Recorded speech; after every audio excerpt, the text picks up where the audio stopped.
देव भगवान की जय। प्यारे कृष्ण कन्हैया लाल की जय।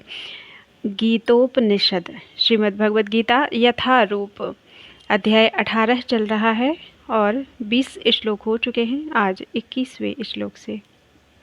पृथक्त्वेन तु यज्ज्ञानं नानाभावान् पृथग्विधान् वेत्ति सर्वेषु भूतेषु तज्ज्ञानं विद्धि राजसम्। जिस ज्ञान से कोई मनुष्य विभिन्न शरीरों में भिन्न भिन्न प्रकार का जीव देखता है उसे तुम राजसी जानो। तात्पर्य यह धारणा कि भौतिक शरीर ही जीव है और शरीर के विनष्ट होने पर चेतना भी नष्ट हो जाती है, राजसी ज्ञान है। इस ज्ञान के अनुसार एक शरीर दूसरे शरीर से भिन्न है क्योंकि उसमें चेतना का विकास भिन्न प्रकार से होता है।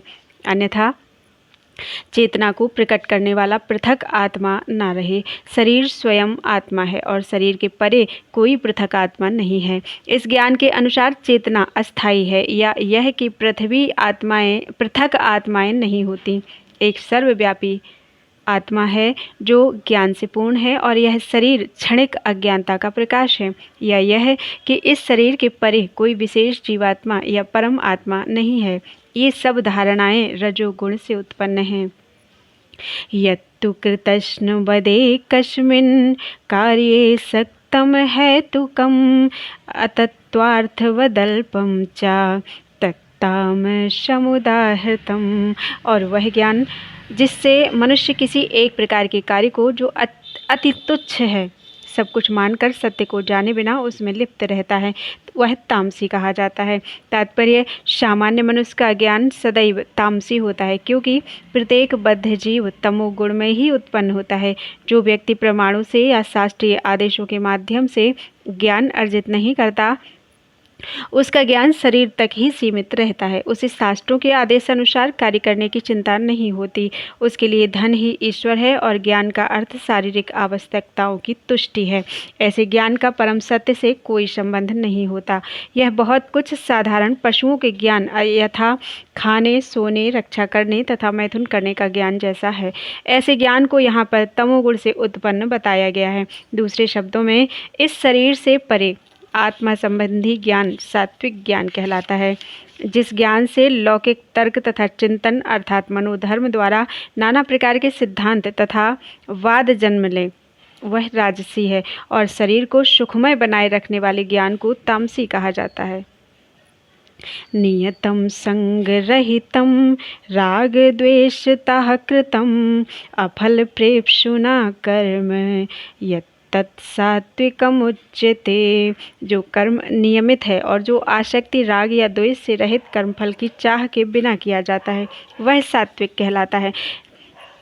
तात्पर्य विभिन्न आश्रमों तथा समाज के वर्णों के आधार पर शास्त्रों में संस्तुत वृत्तिपरक कर्म जो अनासक्त भाव से अथवा स्वामित्व के अधिकारों के बिना प्रेम घृणा भाव रहित परमात्मा को प्रसन्न करने के लिए आसक्ति या अधिकार की भावना के बिना कृष्ण भावनामृत में किए जाते हैं सात्विक कहलाते हैं।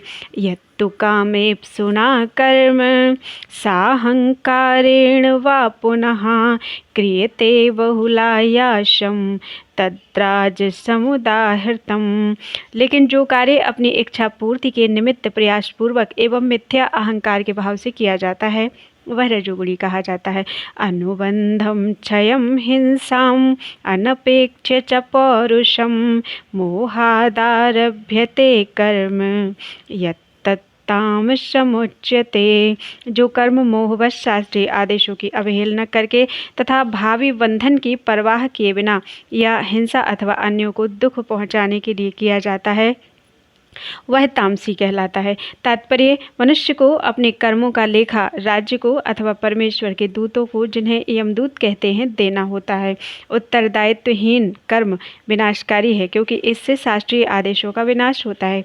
यह प्रायः हिंसा पर आधारित होता है और अन्य जीवों के लिए दुखदायी होता है। उत्तरदायित्व से हीन ऐसा कर्म अपने निजी अनुभव के आधार पर किया जाता है, यह मोह कहलाता है। ऐसा समस्त मोहग्रस्त कर्म तमोगुण के फलस्वरूप होता है। मुक्त संगोहन अनहंवादी धृत्युत्साह समन्वितः सिद्धय सिद्ध्योर्निर्विकारः कर्ता सात्विक उच्यते। जो व्यक्ति भौतिक गुणों के संसर्ग के बिना अहंकार रहित संकल्प तथा उत्साहपूर्वक अपना कर्म करता है और सफलता तथा असफलता में अविचलित रहता है, वह सात्विक कर्ता कहलाता है। तात्पर्य: कृष्ण भावनामय व्यक्ति सदैव प्रकृति के गुणों से अतीत होता है। उसे अपने को सौंपे गए कर्म के परिणाम की कोई आकांक्षा नहीं रहती, क्योंकि वह मिथ्या अहंकार तथा घमंड से परे होता है। फिर भी कार्य के पूर्ण होने तक वह सदैव उत्साह से पूर्ण रहता है। उसे होने वाले कष्टों की कोई चिंता नहीं होती। वह सदैव उत्साहपूर्ण रहता है। वह सफलता या विफलता की परवाह नहीं करता। वह सुख दुख में समभाव रहता है। ऐसा कर्ता सात्विक है। रागी कर्म फल प्रेप्सुर लुब्धो हिंसात्मको शुचिः हर्ष शोकान्वितः कर्ता राजसः परिकीर्तितः। जो कर्ता कर्म तथा कर्म फल के प्रति आसक्त होकर फलों का भोग करना चाहता है तथा जो लोभी, सदैव ईर्ष्यालु, अपवित्र और सुख दुख से विचलित होने वाला है, वह राजसी कहा जाता है। तात्पर्य: मनुष्य सदैव किसी कार्य के प्रति या फल के प्रति इसलिए अत्यधिक आसक्त रहता है क्योंकि वह भौतिक पदार्थों अर्थात घर बार, पत्नी तथा पुत्र के प्रति अत्यधिक अनुरक्त होता है। ऐसा व्यक्ति जीवन में ऊपर उठने की आकांक्षा नहीं रखता। वह इस संसार को यथासंभव आरामदेह बनाने में ही व्यस्त रहता है। सामान्यतः वह अत्यधिक लोभी होता है और सोचता है कि उसके द्वारा प्राप्त की गई प्रत्येक वस्तु स्थायी है और कभी नष्ट नहीं होगी। ऐसा व्यक्ति अन्यों से ईर्ष्या करता है और इंद्रिय तृप्ति के लिए कोई भी अनुचित कार्य कर सकता है। अतएव ऐसा व्यक्ति अपवित्र होता है और वह इसकी चिंता नहीं करता कि उसकी कमाई शुद्ध है या अशुद्ध।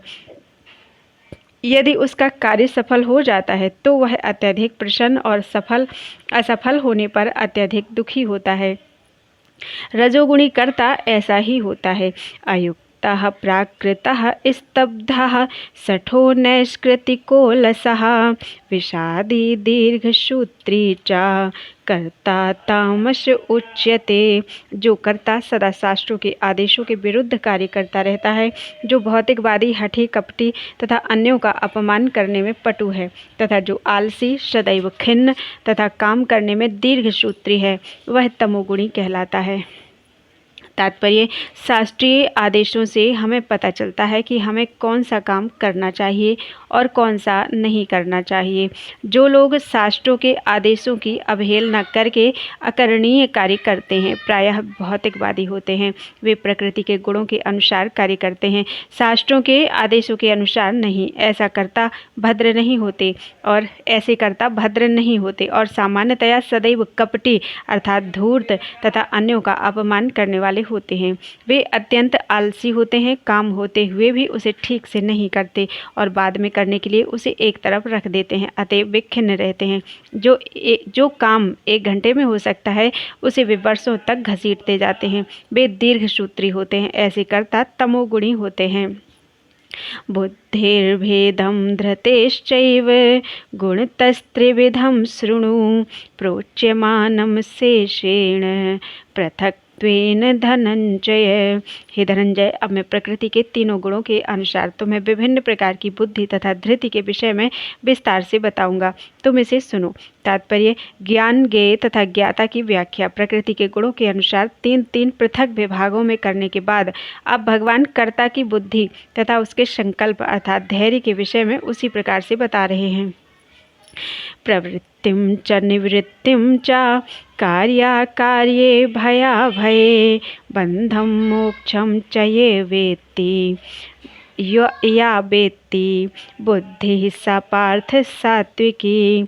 हे प्रथापुत्र, वह बुद्धि सतोगुणी है जिसके द्वारा मनुष्य यह जानता है कि क्या करणीय है और क्या नहीं है, किससे डरना चाहिए और किससे नहीं डरना चाहिए, क्या बांधने वाला है और क्या मुक्ति देने वाला है। तात्पर्य: शास्त्रों के निर्देशानुसार कर्म करने को या उन कर्मों को करना जिन्हें किया जाना चाहिए प्रवृत्ति कहते हैं। जिन कार्यों का इस तरह निर्देश नहीं होता वे नहीं किए जाने चाहिए।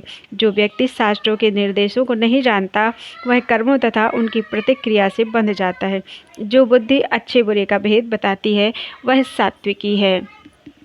यया धर्मधर्मं च कार्यं च कार्यमेव च अयथावत् प्रजानाति बुद्धि स पार्थ राजसी। हे प्रथापुत्र, जो बुद्धि धर्म तथा अधर्म, करणीय तथा अकरणीय कर्म में भेद नहीं कर पाती, वह राजसी है। अधर्मं धर्ममिति या मन्यते तमसावृता सर्वार्थान् विपरीतांश्च बुद्धि स पार्थ तामसी। जो बुद्धि मोह तथा अहंकार की वशीभूत होकर अधर्म को धर्म और धर्म को अधर्म मानती है, वह सदैव विपरीत दिशा में प्रयत्न करती है। हे पार्थ, वह तामसी है। तात्पर्य, तामसी बुद्धि को जिस दिशा में काम करना चाहिए उससे सदैव उल्टी दिशा में काम करती है। यह उन धर्मों को स्वीकारती है जो वास्तव में धर्म नहीं है और वास्तविक धर्म को ठुकराती है। अज्ञानी मनुष्य महात्मा को सामान्य व्यक्ति मानते हैं और सामान्य व्यक्ति को महात्मा स्वीकार करते हैं। वे सत्य को असत्य तथा असत्य को सत्य मानते हैं। वे सारे कामों में कुपथ ग्रहण करते हैं, अतएव उनकी बुद्धि तामसी होती है। धृत्या यया धारयते मनः प्राणेन्द्रिय क्रियाः योगेन व्यभिचारिण्या धृतिः सा पार्थ सात्विकी। हे प्रथापुत्र, जो अटूट है, जिसे योगाभ्यास द्वारा अचल रहकर धारण किया जाता है और जो इस प्रकार मन, प्राण तथा इंद्रियों के कार्यकलापों को वश में रखती है, वह धृति सात्विक है। तात्पर्य, योग परमात्मा को जानने का साधन है। जो व्यक्ति मन, प्राण तथा इंद्रियों को परमात्मा में एकाग्र करके दृढ़तापूर्वक उनमें स्थित रहता है, वही कृष्ण भावना में तत्पर होता है। ऐसी धृति सात्विक होती है। अव्यभिचारिण्या शब्द अत्यंत महत्वपूर्ण है, क्योंकि यह सूचित करता है कि कृष्ण भावनामृत में तत्पर मनुष्य कभी किसी दूसरे कार्य द्वारा विचलित नहीं होता। यया तु धर्म कामार्थान् धृत्या धारयते अर्जुन प्रसंगेन फलाकांक्षी धृति सा पार्थ राजसी। लेकिन हे अर्जुन, जिस धृति से मनुष्य धर्म, अर्थ तथा काम के फलों में लिप्त बना रहता है, वह राजसी है। तात्पर्य, जो व्यक्ति धार्मिक या आर्थिक कार्यों में कर्म फलों का सदैव आकांक्षी होता है, जिसकी एकमात्र इच्छा इंद्रिय तृप्ति होती है तथा जिसका मन, जीवन तथा इंद्रियां इस प्रकार संलग्न रहती हैं, वह रजोगुणी होता है। यया स्वप्नम भयम शोकम विषादम मदमेव च वा विमुंचति दुर्मेधा धृति सा पार्थ तामसी। हे पार्थ, जो धृति स्वप्न, भय, शोक, विषाद तथा मोह के परे नहीं जाती, ऐसी दुर्बुद्धिपूर्ण धृति तामसी है। तात्पर्य, इससे यह अर्थ नहीं निकालना चाहिए कि सतोगुणी मनुष्य स्वप्न नहीं देखता। यहाँ पर स्वप्न का अर्थ अतिनिद्रा है। स्वप्न सदा आता है, चाहे वह सात्विक हो, राजस हो या तामसी। स्वप्न तो प्राकृतिक घटना है, लेकिन जो अपने को अधिक सोने से नहीं बचा पाते, जो भौतिक वस्तुओं को भोगने के गर्व से अपने को नहीं बचा पाते, जो सदैव संसार पर प्रभुत्व जताने का स्वप्न देखते रहते हैं और जिनके प्राण, मन तथा इंद्रियां इस प्रकार लिप्त रहती हैं, वे तामसी धृति वाले कहे जाते हैं। सुखम त्विदानीं त्रिविधं शृणु मे भरतर्षभ अभ्यासाद्रमते यत्र दुखांतं च निगच्छति। हे भरत श्रेष्ठ, अब मुझसे 3 प्रकार के सुखों के विषय में सुनो, जिनके द्वारा बद्ध जीव भोग करता है और जिसके द्वारा कभी कभी दुखों का अंत हो जाता है। तात्पर्य, बद्ध जीव भौतिक सुख भोगने की बराबर चेष्टा करता है। इस प्रकार वह चर्वित चर्वण करता है, लेकिन कभी कभी ऐसे भोग के अंतर्गत वह किसी महापुरुष की संगति से भवबंधन से मुक्त हो जाता है। दूसरे शब्दों में, बद्ध जीव सदा ही किसी न किसी इंद्रिय तृप्ति में लगा रहता है, लेकिन जब सुसंगति से यह समझ लेता है कि यह तो एक ही वस्तु की पुनरावृत्ति है और उसमें वास्तविक कृष्ण भावनामृत का उदय होता है, तो कभी कभी वह ऐसे तथाकथित आवृत्ति मूलक सुख से मुक्त हो जाता है। तदग्रे विषमिव परिणामे अमृतोपमं तत्सुखं सात्विकं प्रोक्तम आत्मबुद्धि प्रसादजम। जो प्रारंभ में विष जैसा लगता है लेकिन अंत में अमृत के समान है और जो मनुष्य में आत्म साक्षात्कार जगाता है वह सात्विक सुख कहलाता है। तात्पर्य, आत्म साक्षात्कार के साधन में मन तथा इंद्रियों को वश में करने तथा मन को आत्म केंद्रित करने के लिए नाना प्रकार के विधि विधानों का पालन करना पड़ता है। ये सारी विधियां बहुत कठिन और विष के समान अत्यंत कड़वी लगने वाली हैं, लेकिन यदि कोई इन नियमों के पालन में सफल हो जाता है और दिव्य पद को प्राप्त हो जाता है तो वह वास्तविक अमृत का पान करने लगता है और जीवन का सुख प्राप्त करता है। विषयेन्द्रिय संयोगाद्य दत्तदग्रे अमृतोपमं परिणामे विषमिव तत् सुखम राजसम स्मृतम्। इस श्लोक को मैं फिर से पढ़ रही हूँ। विषयेन्द्रिय संयोगात् यत्तदग्रे अमृतोपमं परिणामे विषमिव तत् सुखम राजसम स्मृतम। जो सुख इंद्रियों द्वारा उनके विषयों के संसर्ग से प्राप्त होता है और जो प्रारंभ में अमृत तुल्य तथा अंत में विष तुल्य लगता है वह रजोगुणी कहलाता है। तात्पर्य, जब कोई युवक किसी युवती से मिलता है तो इंद्रियां युवक को प्रेरित करती हैं कि वह उस युवती को देखे, उसका स्पर्श करे और उससे संभोग करे। प्रारंभ में इंद्रियों को यह अत्यंत सुखकर लग सकता है, लेकिन अंत में या कुछ समय बाद वही विष तुल्य बन जाता है। तब वे विलग हो जाते हैं या उनमें तलाक, विवाह, विच्छेद हो जाता है, फिर शोक, विषाद इत्यादि उत्पन्न होता है। ऐसा सुख सदैव राजसी होता है। जो सुख इंद्रियों और विषयों के संयोग से प्राप्त होता है वह सदैव दुख का कारण बनता है। अतएव इससे सभी तरह से बचना चाहिए। यदग्रे चानुबंधे चा सुखम मोहनम आत्मनः निद्रालस्य प्रमादोत्थम में समुदाहृतम। तथा जो सुख आत्म साक्षात्कार के प्रति अंधा है, जो प्रारंभ से लेकर अंत तक मोह कारक है और जो निद्रा, आलस्य तथा मोह से उत्पन्न होता है वह तामसी कहलाता है। तात्पर्य, जो व्यक्ति आलस्य तथा निद्रा में ही सुखी रहता है वह निश्चय ही तमोगुणी है। जिस व्यक्ति को इसका कोई अनुमान नहीं कि वह किस प्रकार कर्म किया जाए और किस प्रकार नहीं, वह भी तमोगुणी है। तमोगुणी व्यक्ति के लिए सारी वस्तुएं भ्रम अर्थात मोह हैं। उसे ना तो प्रारंभ में सुख मिलता है और ना अंत में। रजोगुणी व्यक्ति के लिए प्रारंभ में कुछ क्षणिक सुख और अंत में दुख हो सकता है, लेकिन जो तमोगुणी है उसे प्रारंभ में तथा अंत में दुख ही दुख मिलता है। न तदस्ति पृथिव्यां वा दिवि देवेषु वा पुनः सत्वं प्रकृतिजैर्मुक्तं यदेभिः स्यात् त्रिभिर्गुणैः। इस लोक में, स्वर्गलोकों में या देवताओं के मध्य में कोई भी ऐसा व्यक्ति विद्यमान नहीं है जो प्रकृति के तीनों गुणों से मुक्त हो। तात्पर्य, भगवान इस श्लोक में समग्र ब्रह्मांड में प्रकृति के 3 गुणों के प्रभाव का संक्षिप्त विवरण दे रहे हैं। ब्राह्मण, क्षत्रिय, विषाम शूद्राणाम च परंतप कर्माणि प्रविभक्तानि स्वभाव प्रभवैर्गुणैः। हे परंतप, ब्राह्मणों, क्षत्रियों, वैश्यों तथा शूद्रों में प्रकृति के गुणों के अनुसार उनके स्वभाव द्वारा उत्पन्न गुणों के द्वारा भेद किया जाता है।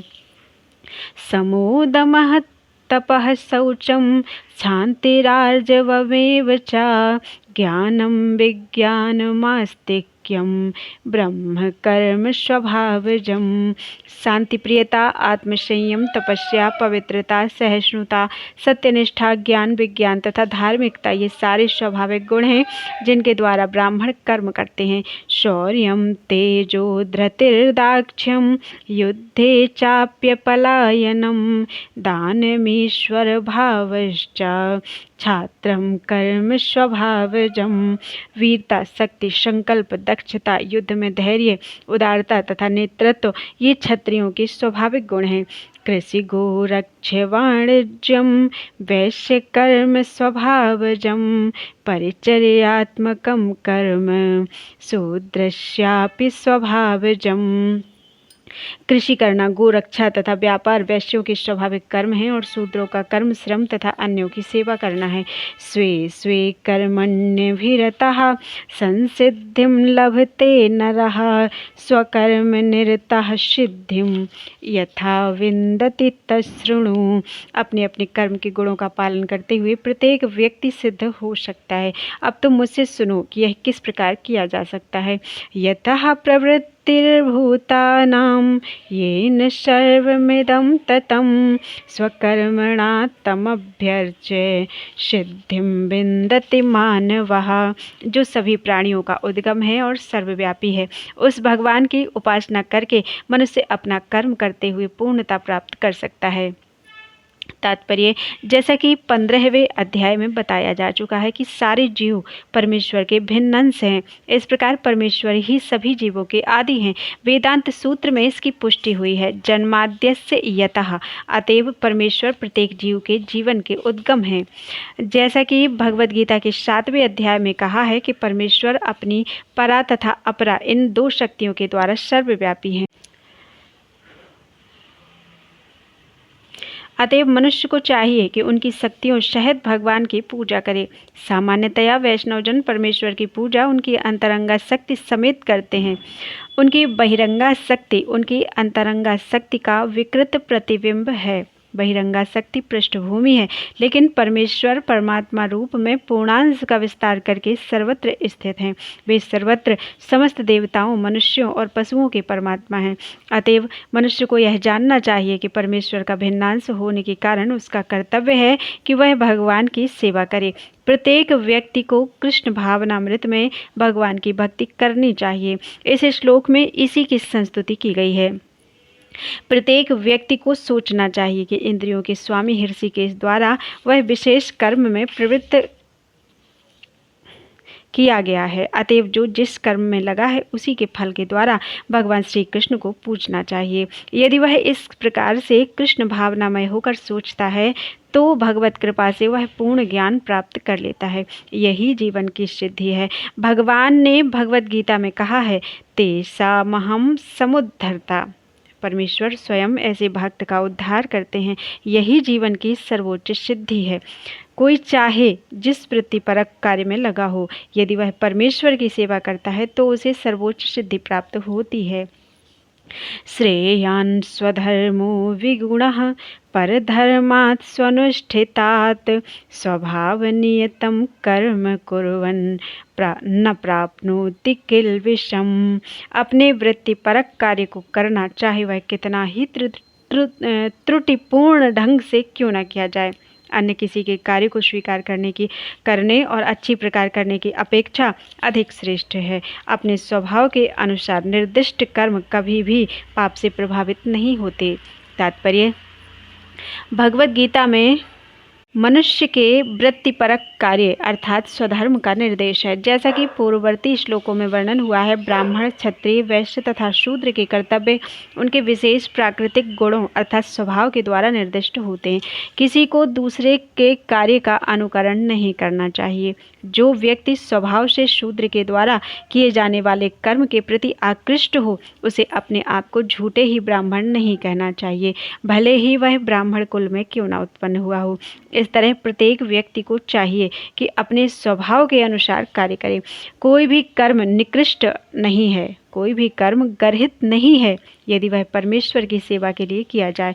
ब्राह्मण का वृत्तिपरक कार्य निश्चित रूप से सात्विक है, लेकिन यदि कोई मनुष्य स्वभाव से सात्विक नहीं है तो उसे ब्राह्मण के वृत्तिपरक कार्य अर्थात धर्म का अनुकरण नहीं करना चाहिए। ब्राह्मण के धर्म का अनुकरण नहीं करना चाहिए। क्षत्रिय या प्रशासक के लिए अनेक गर्हित बातें हैं। क्षत्रिय को शत्रुओं का वध करने के लिए हिंसक होना पड़ता है और कभी कभी कूटनीति में झूठ भी बोलना पड़ता है। ऐसी हिंसा तथा कपट राजनीतिक मामलों में चलता है, लेकिन क्षत्रिय से यह आशा नहीं की जाती कि वह अपने वृत्तिपरक कर्तव्य त्याग कर ब्राह्मण के कार्य करने लगे। मनुष्य को चाहिए कि परमेश्वर को प्रसन्न करने के लिए कार्य करे। उदाहरणार्थ, अर्जुन क्षत्रिय था, वह दूसरे पक्ष से युद्ध करने से बच रहा था, लेकिन यदि ऐसे युद्ध भगवान कृष्ण के लिए करना पड़े तो पतन से घबराने की आवश्यकता नहीं है। कभी कभी व्यापारिक क्षेत्र में भी व्यापारी को लाभ कमाने के लिए झूठ बोलना पड़ता है। यदि वह ऐसा नहीं करे तो उसे लाभ नहीं हो सकता। कभी कभी व्यापारी कहता है, अरे मेरे ग्राहक भाई, मैं आपसे कोई लाभ नहीं ले रहा, लेकिन हमें यह समझना चाहिए कि व्यापारी बिना लाभ के जीवित नहीं रह सकता। अतएव यदि व्यापारी यह कहता है कि वह कोई लाभ नहीं ले रहा है तो इसे एक सरल झूठ समझना चाहिए, लेकिन व्यापारी को यह नहीं सोचना चाहिए कि चूंकि वह ऐसे कार्य में लगा है जिसमें झूठ बोलना आवश्यक है, अतएव उसे इस व्यवसाय अर्थात वैश्य कर्म को त्याग कर ब्राह्मण की वृत्ति ग्रहण नहीं करनी चाहिए। इसकी शास्त्रों द्वारा संस्तुति नहीं की गई है। चाहे कोई क्षत्रिय हो, वैश्य हो या शूद्र, यदि वह इस कार्य से भगवान की सेवा करता है तो कोई आपत्ति नहीं है। कभी कभी विभिन्न यज्ञों का संपादन करते समय ब्राह्मणों को भी पशुओं की हत्या करनी होती है, क्योंकि इन अनुष्ठानों में पशु की बलि देनी होती है। इसी प्रकार यदि क्षत्रिय अपने कार्य में लगा रहकर शत्रु का वध करता है तो उस पर पाप नहीं चढ़ता। तृतीय अध्याय में इन बातों की स्पष्ट एवं विस्तृत व्याख्या हो चुकी है। हर मनुष्य को यज्ञ के लिए अथवा भगवान विष्णु के लिए कार्य करना चाहिए। निजी इंद्रिय तृप्ति के लिए किया गया कोई भी कार्य बंधन का कारण है। निष्कर्ष यह निकला कि मनुष्य को चाहिए कि अपने द्वारा अर्जित विशेष गुण के अनुसार कार्य में प्रवृत्त हो और परमेश्वर की सेवा करने के लिए कार्य करने का निश्चय करे। सहजम कर्म कौन्तेय सदोषमपि न त्यजेत सर्वारंभा हि दोषेण धूमेनाग्निर्वावृता। प्रत्येक उद्योग अर्थात प्रत्येक प्रयास किसी न किसी दोष से आवृत्त होता है, जिस प्रकार अग्नि धुएं से आवृत्त रहती है। अतएव हे कुंती पुत्र, मनुष्य को चाहिए कि स्वभाव से उत्पन्न कर्म को भले ही वह दोषपूर्ण क्यों न हो, कभी न त्यागे, अर्थात कभी त्यागे नहीं। तात्पर्य, बद्ध जीवन में सारा कर्म भौतिक गुणों से दूषित रहता है। यहाँ तक कि ब्राह्मण तक को ऐसे यज्ञ करने पड़ते हैं जिनमें पशु हत्या अनिवार्य है। इसी प्रकार क्षत्रिय चाहे कितना ही पवित्र क्यों न हो, उसे शत्रुओं से युद्ध करना पड़ता है, वह इससे बच नहीं सकता। इसी प्रकार एक व्यापारी को चाहे वह कितना ही पवित्र क्यों न हो, अपने व्यापार में बने रहने के लिए कभी कभी लाभ को छिपाना पड़ता है या कभी कभी काला बाजार चलाना पड़ता है। ये बातें आवश्यक है, इनसे बचा नहीं जा सकता। इसी प्रकार यदि शूद्र होकर बुरे स्वामी की सेवा करनी पड़े तो उसे स्वामी की आज्ञा का पालन करना होता है, भले ही ऐसा नहीं होना चाहिए। इन सब दोषों के होते हुए भी मनुष्य को अपने निर्दिष्ट कर्तव्य करते रहना चाहिए, क्योंकि वे स्वभावगत हैं। यहाँ पर एक अत्यंत सुंदर उदाहरण दिया जाता है। यद्यपि अग्नि शुद्ध होती है तो भी उसमें धुआं रहता ही है, लेकिन इतने पर भी अग्नि अशुद्ध नहीं होती। अग्नि में धुआं होने पर भी अग्नि समस्त तत्वों में शुद्धतम मानी जाती है। यदि कोई क्षत्रिय की वृत्ति त्याग कर ब्राह्मण की वृत्ति ग्रहण करना पसंद करता है तो उसको इसकी कोई निश्चितता नहीं है कि ब्राह्मण वृत्ति में कोई अरुचिकर कार्य नहीं होंगे। अतएव कोई यह निष्कर्ष निकाल सकता है कि संसार में प्रकृति के कलमश से कोई भी पूर्णतः मुक्त नहीं है। इस प्रसंग में अग्नि तथा धुएं का उदाहरण अत्यंत उपयुक्त है। यदि जाड़े के दिनों में कोई अग्नि से कोयला निकालता है तो कभी कभी धुएं से आंखें तथा शरीर के अन्य भाग दुखते हैं, लेकिन इन प्रतिकूल परिस्थितियों के बावजूद भी अग्नि को तापा जाता है। इसी प्रकार किसी को अपनी सहज वृत्ति इसलिए नहीं त्याग देनी चाहिए कि कुछ बाधक तत्व आ गए हैं, अपितु मनुष्य को चाहिए कि कृष्ण भावनामृत में रहकर अपने वृत्तिपरक कार्य से परमेश्वर की सेवा करने का संकल्प ले। यही सिद्धि अवस्था है। जब कोई भी वृत्तिपरक कार्य भगवान को प्रसन्न करने के लिए किया जाता है तो उस कार्य के सारे दोष शुद्ध हो जाते हैं। जब भक्ति से संबंधित कर्म फल शुद्ध हो जाते हैं तो मनुष्य अपने अंतर का दर्शन कर सकता है, और यही आत्म साक्षात्कार है। असक्त बुद्धि सर्वत्र जितात्मा विगत स्पृहा नैष्कर्म्य नैष्कर्म्य सिद्धिं परमां संन्यासेनाधिगच्छति। जो आत्मसंयमी तथा अनासक्त हैं एवं जो समस्त भौतिक भोगों की परवाह नहीं करता, वह संन्यास के अभ्यास द्वारा कर्मफल से मुक्ति की सर्वोच्च सिद्ध अवस्था प्राप्त कर सकता है। तात्पर्य: सच्चे संन्यास का अर्थ है कि मनुष्य सदा अपने को परमेश्वर का अंश मानकर यह सोचे कि उसे अपने कार्य के फल को भोगने का कोई अधिकार नहीं है। चूँकि वह परमेश्वर का अंश है, अतएव उसके कार्य का फल परमेश्वर द्वारा भोगा जाना चाहिए। यही वास्तव में कृष्ण भावनामृत है। जो व्यक्ति कृष्ण भावनामृत में स्थित होकर कर्म करता है, वही वास्तव में सन्यासी है। ऐसी मनोवृत्ति होने से मनुष्य संतुष्ट रहता है, क्योंकि वह वास्तव में भगवान के लिए कार्य कर रहा होता है। इस प्रकार वह किसी भी भौतिक वस्तु के लिए आसक्त नहीं होता। वह भगवान की सेवा से प्राप्त दिव्य सुख से परे किसी भी वस्तु में आनंद न लेने का आदी हो जाता है। सन्यासी को पूर्व कार्यकलापों के बंधन से मुक्त माना जाता है, लेकिन जो व्यक्ति कृष्ण भावनामृत में होता है, वह बिना संन्यास ग्रहण किए ही यह सिद्धि प्राप्त कर लेता है।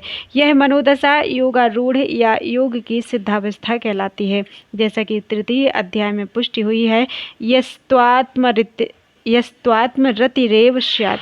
जो व्यक्ति अपने में संतुष्ट रहता है, उसे अपने कर्म से किसी प्रकार के बंधन का भय नहीं रह जाता। सिद्धिं प्राप्तो यथा ब्रह्म तथाप्नोति निबोध मे, समासेनैव कौन्तेय निष्ठा ज्ञानस्य या परा। हे कुंती पुत्र, जिस तरह इस सिद्धि को प्राप्त हुआ व्यक्ति परम सिद्धावस्था अर्थात ब्रह्म को, जो सर्वोच्च ज्ञान की अवस्था है, प्राप्त करता है, उसका मैं संक्षेप में तुमसे वर्णन करूँगा, उसे तुम जानो। तात्पर्य: भगवान अर्जुन को बताते हैं कि किस तरह कोई व्यक्ति केवल अपने वृत्तिपरक कार्य में लगकर परम सिद्धावस्था को प्राप्त कर सकता है। यदि वह कार्य भगवान के लिए किया जाता है, यदि मनुष्य अपने कर्म के फल को परमेश्वर की तुष्टि के लिए ही त्याग देता है, तो उसे ब्रह्म की चरम अवस्था प्राप्त हो जाती है। यह आत्म साक्षात्कार की विधि है। ज्ञान की वास्तविक सिद्धि शुद्ध कृष्ण भावनामृत प्राप्त करने में है। इसका वर्णन अगले श्लोकों में किया गया है। बुद्धया विशुद्धया युक्तो धृत्यात्मानं नियम्य च, शब्दादीन् विषयान् त्यक्त्वा रागद्वेषौ व्युदस्य च, विविक्तसेवी लघ्वासी यत् वाक्काय मानसः, ध्यानयोगपरो नित्यं वैराग्ये समुपाश्रितः। अहंकारं बलं दर्पं कामं क्रोधं परिग्रहं, विमुच्य निर्ममः शांतो ब्रह्म भूयाय कल्पते। अपनी बुद्धि से शुद्ध होकर तथा धैर्यपूर्वक मन को वश में करते हुए इंद्रिय तृप्ति के विषयों का त्याग कर राग तथा द्वेष से मुक्त होकर जो व्यक्ति एकांत स्थान में वास करता है, जो थोड़ा खाता है, जो अपने शरीर मन तथा वाणी को वश में रखता है, जो सदैव समाधि में रहता है तथा पूर्णतया विरक्त, मिथ्या अहंकार, मिथ्या शक्ति, मिथ्या गर्व, काम, क्रोध तथा भौतिक वस्तुओं के संग्रह से मुक्त है, जो मिथ्या स्वामित्व की भावना से रहित है तथा शांत है, वह निश्चय ही आत्म साक्षात्कार के पद को प्राप्त होता है। तात्पर्य: जो मनुष्य बुद्धि द्वारा शुद्ध हो जाता है, वह अपने आप को सत्व गुण में अधिष्ठित कर लेता है। इस प्रकार वह मन को वश में करके सदैव समाधि में रहता है। वह इंद्रिय तृप्ति के विषयों के प्रति आसक्त नहीं रहता और अपने कार्यों में राग तथा द्वेष से मुक्त होता है। ऐसा विरक्त व्यक्ति स्वभावतः एकांत स्थान में रहना पसंद करता है। वह आवश्यकता से अधिक खाता नहीं और अपने शरीर तथा मन की गतिविधियों पर नियंत्रण रखता है। वह मिथ्या अहंकार से रहित होता है, क्योंकि वह अपने को शरीर नहीं समझता, ना ही वह अनेक भौतिक वस्तुएं स्वीकार करके शरीर को स्थूल तथा बलवान बनाने की इच्छा करता है। चूँकि वह देहात्म बुद्धि से रहित होता है, अतएव वह मिथ्या गर्व नहीं करता। भगवत कृपा से उसे जितना कुछ लाभ प्राप्त हो जाता है, उसी से वह संतुष्ट रहता है और इंद्रिय तृप्ति न होने पर कभी क्रुद्ध नहीं होता, न ही वह इंद्रिय विषयों को प्राप्त करने के लिए प्रयास करता है। इस प्रकार जब वह मिथ्या अहंकार से पूर्णतया मुक्त हो जाता है, तो वह समस्त भौतिक वस्तुओं से विरक्त बन जाता है और यही ब्रह्म की आत्म साक्षात्कार अवस्था है। यह ब्रह्मभूत अवस्था कहलाती है। जब मनुष्य देहात्म बुद्धि से मुक्त हो जाता है, तो वह शांत हो जाता है और उसे उत्तेजित नहीं किया जा सकता। इसका वर्णन भगवद गीता में इस प्रकार हुआ है। आपूर्यमाणम अचल प्रतिष्ठम समुद्रमापः प्रविशन्ति यद्वत् तद्वत् कामायं प्रविशन्ति सर्वेश शान्तिमाप्नोति न काम कामौ। जो मनुष्य इच्छाओं के अनवरत प्रवाह से विचलित नहीं होता, जिस प्रकार नदियों के जल के निरंतर प्रवेश करते रहने और सदा भरते रहने पर भी समुद्र शांत रहता है, उसी तरह केवल वही शांति प्राप्त कर सकता है, वह नहीं जो ऐसी इच्छाओं की तुष्टि के लिए निरंतर उद्योग करता रहता है।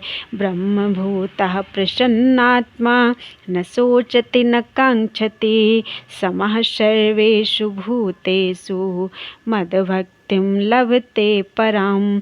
इस प्रकार जो दिव्य पद पर स्थित है, वह तुरंत परब्रह्म का अनुभव करता है और पूर्णतया प्रसन्न हो जाता है। वह ना तो कभी शोक करता है, ना किसी वस्तु की कामना करता है। वह प्रत्येक जीव पर संभाव रखता है। उस अवस्था में वह मेरी शुद्ध भक्ति को प्राप्त करता है। तात्पर्य, निर्विशेषवादी के लिए ब्रह्मभूत अवस्था प्राप्त करना अर्थात ब्रह्म से तदाकार होना परम लक्ष्य होता है, लेकिन साकारवादी शुद्ध भक्त को इससे भी आगे चलकर शुद्ध भक्ति में प्रवृत्त होना होता है। इसका अर्थ हुआ कि जो भगवत भक्ति में रत है, वह पहले ही मुक्ति की अवस्था, जिसे ब्रह्मभूत या ब्रह्म से तादात्म्य कहते हैं, वह प्राप्त कर चुका होता है। परमेश्वर या परब्रह्म से तदाकार हुए बिना कोई उनकी सेवा नहीं कर सकता। परम ज्ञान होने पर सेव्य तथा सेवक में कोई अंतर नहीं कर सकता। फिर भी उच्चतर आध्यात्मिक दृष्टि से अंतर तो रहता ही है। देहात्म बुद्धि के अंतर्गत जब कोई इंद्रिय तृप्ति के लिए कर्म करता है तो दुख का भागी होता है, लेकिन परम जगत में शुद्ध भक्ति में रत रहने पर कोई दुख नहीं रह जाता।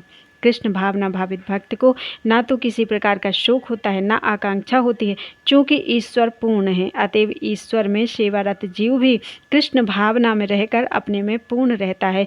वह ऐसी नदी के तुल्य है जिसके जल की सारी गंदगी साफ कर दी गई है। चूँकि शुद्ध भक्त में कृष्ण के अतिरिक्त कोई विचार ही नहीं उठते, अतएव वह प्रसन्न रहता है। वह ना तो किसी भौतिक क्षति पर शोक करता है, ना किसी लाभ की आकांक्षा करता है, क्योंकि वह भगवत भक्ति से पूर्ण होता है। वह किसी भौतिक भोग की आकांक्षा नहीं करता, क्योंकि वह जानता है कि प्रत्येक जीव भगवान का अंश है, अतएव वह उनका नित्य दास है। वह भौतिक जगत में ना तो किसी को अपने से उच्च देखता है और ना किसी को निम्न। ये उच्च तथा निम्न पद क्षणभंगुर हैं और भक्त को क्षणभंगुर प्राकट्य या तिरोधान से कुछ लेना देना नहीं रहता। उसके लिए पत्थर तथा सोना बराबर होते हैं। यह ब्रह्मभूत अवस्था है जिसे शुद्ध भक्त सरलता से प्राप्त कर लेता है। उस अवस्था में परब्रह्म से तादात्म्य और अपने व्यक्तित्व का विलय नारकीय बन जाता है। स्वर्ग प्राप्त करने का विचार मृग तृष्णा लगता है और इंद्रियां विषदंत विहीन सर्प की भांति प्रतीत होती हैं। जिस प्रकार विष दंत विहीन सर्प से कोई भय नहीं रह जाता, उसी प्रकार स्वतः संयमित इंद्रियों से कोई भय नहीं रह जाता। यह संसार उस व्यक्ति के लिए दुखमय है जो भौतिकता से ग्रस्त है, लेकिन भक्त के लिए समग्र जगत वैकुंठ तुल्य है। इस ब्रह्मांड का महान से महानतम पुरुष भी भक्त के लिए एक क्षुद्र चींटी से अधिक महत्वपूर्ण नहीं होता। ऐसी अवस्था भगवान चैतन्य की कृपा से ही प्राप्त हो सकती है, जिन्होंने इस युग में शुद्ध भक्ति का प्रचार किया।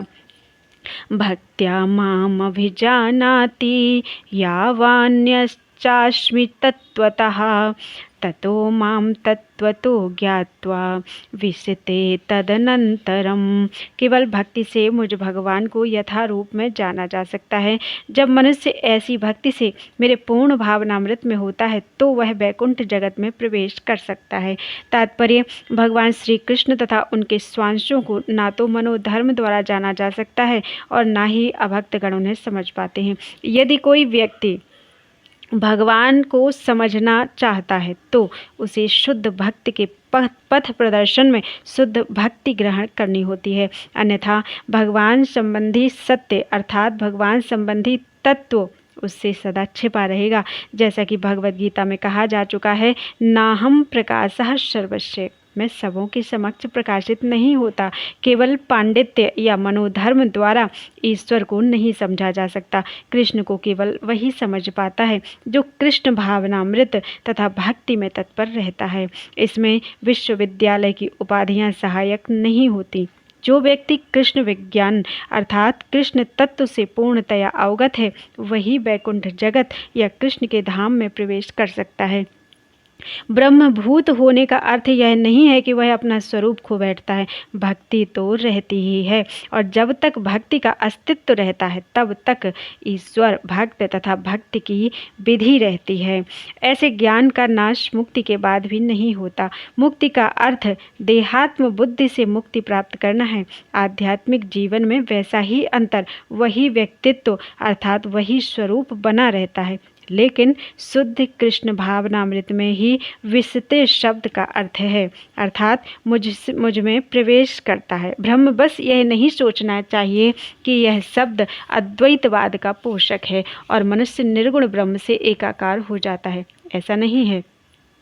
विशते का तात्पर्य है कि मनुष्य अपने व्यक्तित्व सहित भगवान के धाम में भगवान की संगति करने तथा उनकी सेवा करने के लिए प्रवेश कर सकता है। उदाहरणार्थ, एक हरा पक्षी सुख हरे वृक्ष में इसलिए प्रवेश नहीं करता कि वह वृक्ष से तदाकार अर्थात वृक्ष से लीन हो जाए, अपितु वह वृक्ष के फलों का भोग करने के लिए प्रवेश करता है। निर्विशेषवादी सामान्यतया समुद्र में गिरने वाली तथा समुद्र से मिलने वाली नदी का दृष्टांत प्रस्तुत करते हैं। यह निर्विशेषवादियों के लिए आनंद का विषय हो सकता है, लेकिन साकारवादी अपने व्यक्तित्व को उसी प्रकार बनाए रखना चाहता है जिस प्रकार समुद्र में एक जलधर प्राणी। यदि हम समुद्र की गहराई में प्रवेश करें तो हमें अनेकानेक जीव मिलते हैं। केवल समुद्र की ऊपरी जानकारी पर्याप्त नहीं है, समुद्र की गहराई में रहने वाले जलचर प्राणियों की भी जानकारी रखना आवश्यक है। भक्त अपनी शुद्ध भक्ति के कारण परमेश्वर के दिव्य गुणों तथा ऐश्वर्य को यथार्थ रूप में जान सकता है। जैसा कि 11वें अध्याय में कहा जा चुका है, केवल भक्ति द्वारा इसे समझा जा सकता है।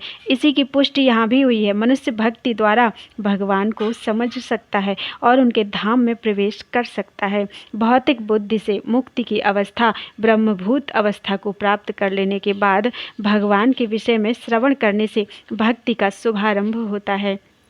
जब कोई परमेश्वर के विषय में श्रवण करता है तो स्वतः ब्रह्मभूत अवस्था का उदय होता है और भौतिक कल्मश यथा लोभ तथा काम का विलोप हो जाता है।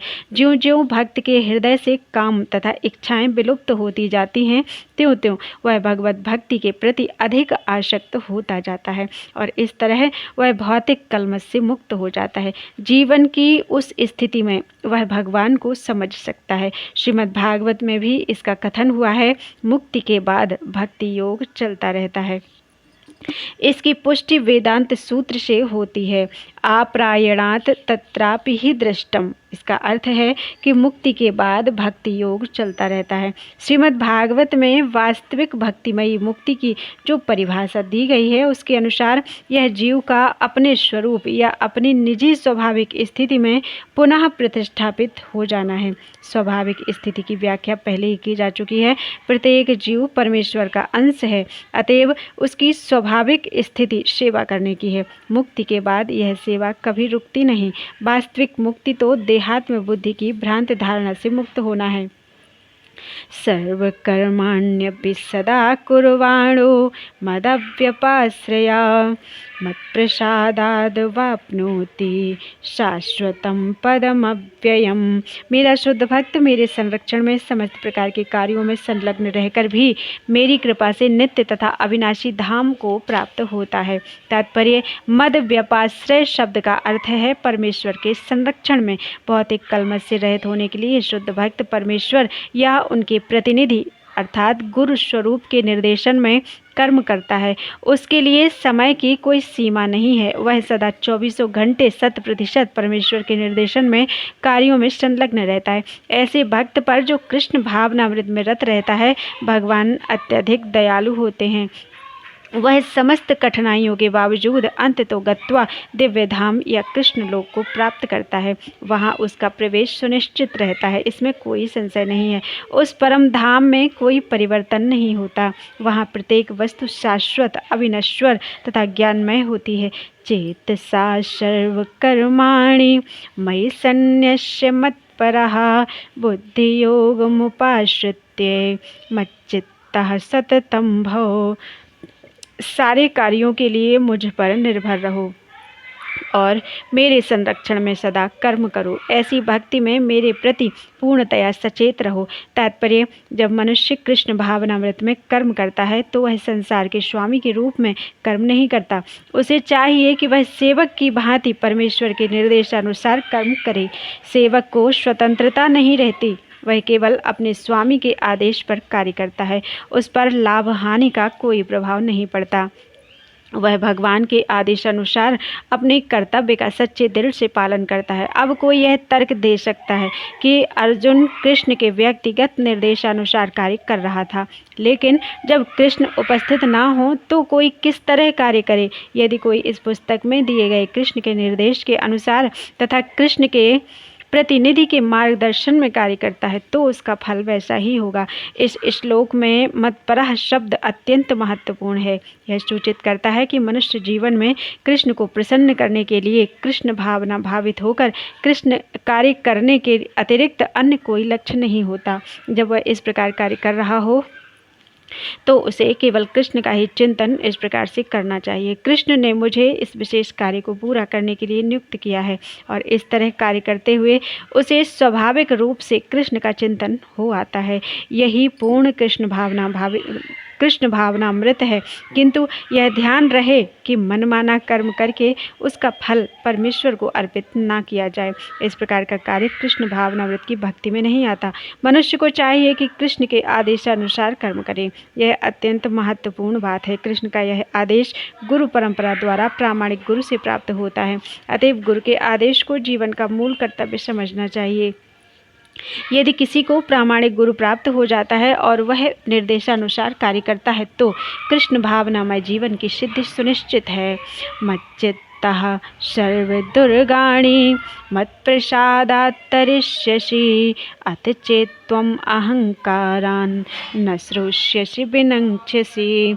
यदि तुम मुझसे भावना भावित होगे तो मेरी कृपा से तुम बद्ध जीवन के सारे अवरोधों को लांघ जाओगे। लेकिन यदि तुम मिथ्या अहंकारवश ऐसी चेतना में कर्म नहीं करोगे और मेरी बात नहीं सुनोगे तो तुम विनष्ट हो जाओगे।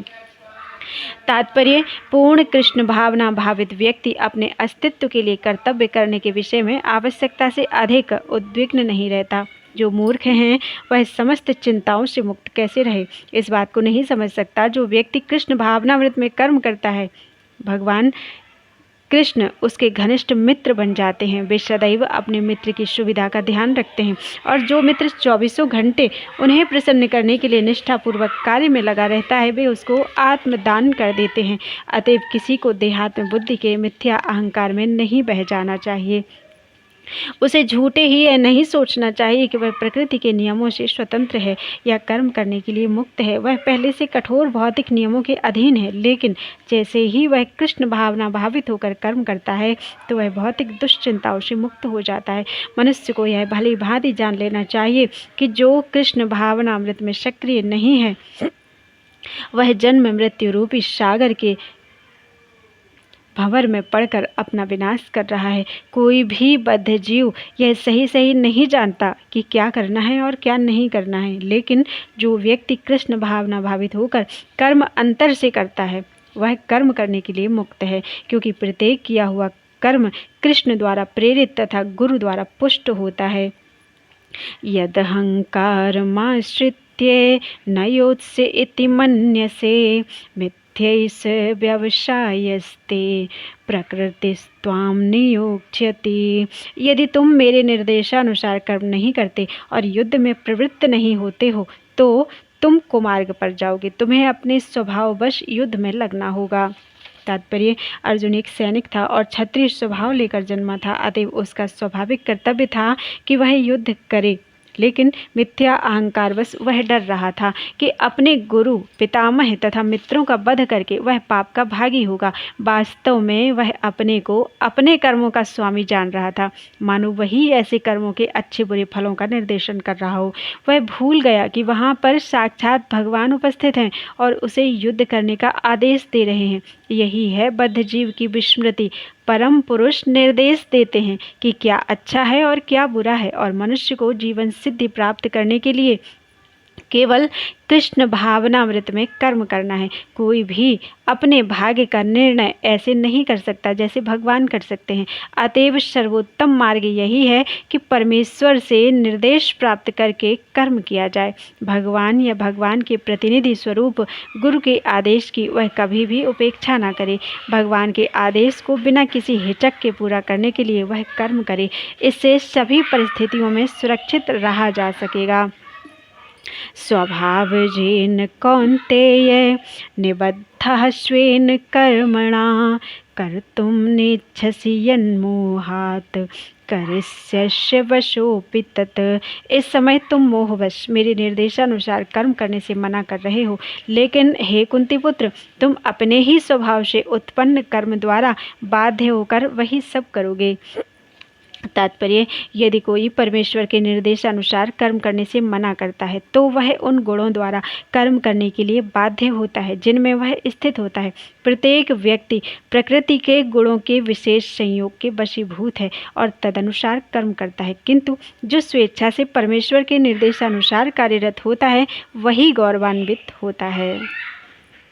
ईश्वरः सर्वभूतानां हृदये अर्जुन तिष्ठति भ्रामयन् सर्वभूतानि यंत्रारूढ़ानि मायया। हे अर्जुन, परमेश्वर प्रत्येक जीव के हृदय में स्थित है और भौतिक शक्ति से निर्मित यंत्र में सवार की भांति बैठे समस्त जीवों को अपनी माया से घुमा रहे हैं, अर्थात भरमा रहे हैं। तात्पर्य, अर्जुन परम ज्ञाता नहीं था और लड़ने या ना लड़ने का उसका कोई निर्णय उसके क्षुद्र विवेक तक सीमित था। भगवान कृष्ण ने उपदेश दिया कि जीवात्मा अर्थात व्यक्ति ही सर्वेश्वरवान नहीं है। भगवान या स्वयं कृष्ण अंतर्यामी परमात्मा रूप में हृदय में स्थित होकर जीव को निर्देश देते हैं।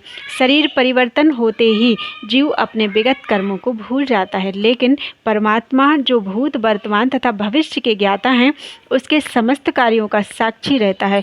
अतएव जीवों के सभी कार्यों का संचालन इन्हीं परमात्मा द्वारा होता है।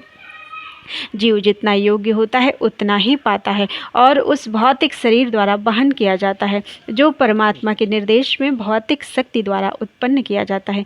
जीव ही जीव को किसी विशेष प्रकार के शरीर में स्थापित कर दिया जाता है, वह शारीरिक अवस्था के अंतर्गत कार्य करना प्रारंभ कर देता है।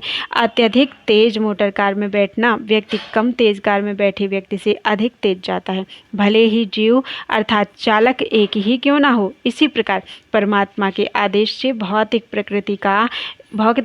प्रकृति एक विशेष प्रकार के जीव के लिए एक विशेष शरीर का निर्माण करती है जिससे वह अपनी पूर्व इच्छाओं के अनुसार कर्म कर सके। जीव स्वतंत्र नहीं होता। मनुष्य को यह नहीं सोचना चाहिए कि वह भगवान से स्वतंत्र है। व्यक्ति तो सदैव भगवान के नियंत्रण में रहता है, अतएव उसका कर्तव्य है कि वह शरणागत हो। और अगले श्लोक का यही आदेश है, तमेव शरणं गच्छ सर्वभावेन भारत तत्प्रसादात् परां शांतिं स्थानं प्राप्स्यसि शाश्वतम्। हे भारत, सब प्रकार से उन्हीं की शरण में जाओ, उसकी कृपा से तुम परम शांति को तथा परम नित्य धाम को प्राप्त करोगे।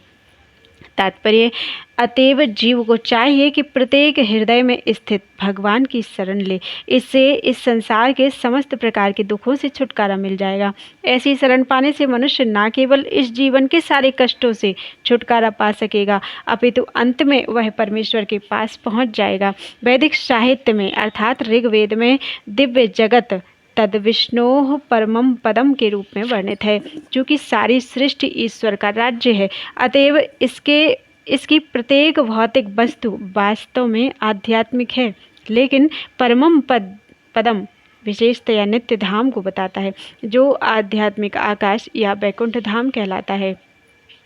भगवद गीता के 15वें अध्याय में कहा गया है, सर्वस्य चाहम हृदय सन्निविष्टः। भगवान प्रत्येक जीव के हृदय में स्थित हैं।